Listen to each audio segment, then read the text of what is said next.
আলোচনার নামে মূলত সময় ক্ষেপণ করছে যুক্তরাষ্ট্র, এমনটাই মনে করছে ইরান। সম্প্রতি কাতার ভিত্তিক সংবাদ মাধ্যম আল জাজিরায় প্রকাশিত এক বিশ্লেষণে ইরানের university of applied sciences and টেকনোলজির অধ্যাপক মোস্তফা খোরশেসম এই দাবি করেন। তার মতে ওয়াশিংটন যুদ্ধের প্রস্তুতি নিতেই আলোচনার নামে এই দীর্ঘসূত্রিতার আশ্রয় নিচ্ছে।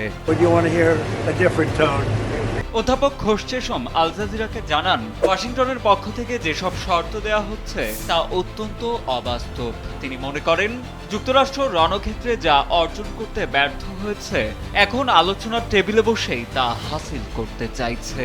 এছাড়া ট্রাম্প প্রশাসনকে আলোচনার জন্য কোনো নির্ভরযোগ্য পক্ষ হিসেবে বিবেচনা করছে না তেহরান। ইরানের এই বিশ্লেষক স্পষ্ট করে বলেন, ইরান কখনোই আলোচনার টেবিল ছেড়ে যায়নি, বরং যুক্তরাষ্ট্রের পক্ষ থেকেই আলোচনার সব পথ বন্ধ করে দেয়া হয়েছে। তার ভাষায় ওয়াশিংটন আসলে কোনো ফলপ্রসূ আলোচনার ব্যাপারে আন্তরিক নয়, বরং আলোচনার দরজা তাদের পক্ষ থেকেই বন্ধ করা হয়েছে।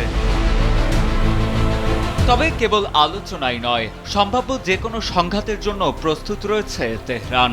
অধ্যাপক খোরশেসমের মতে, গত সপ্তাহে পারস্য উপসাগরে ঘটে যাওয়া সংঘাত প্রমাণ করে যে কোনো ধরনের আক্রমণ প্রতিহত করতে ইরান এখন পূর্ণ সামরিক শক্তিতে প্রস্তুত। যে কোনো পরিস্থিতির মোড় ঘুরিয়ে দিতে তেহরান যে পিছু উঠবে না, সেই বার্তাই এখন স্পষ্ট। সাজিদ আনিল, ডেস্ক রিপোর্ট, সময়ের আলো।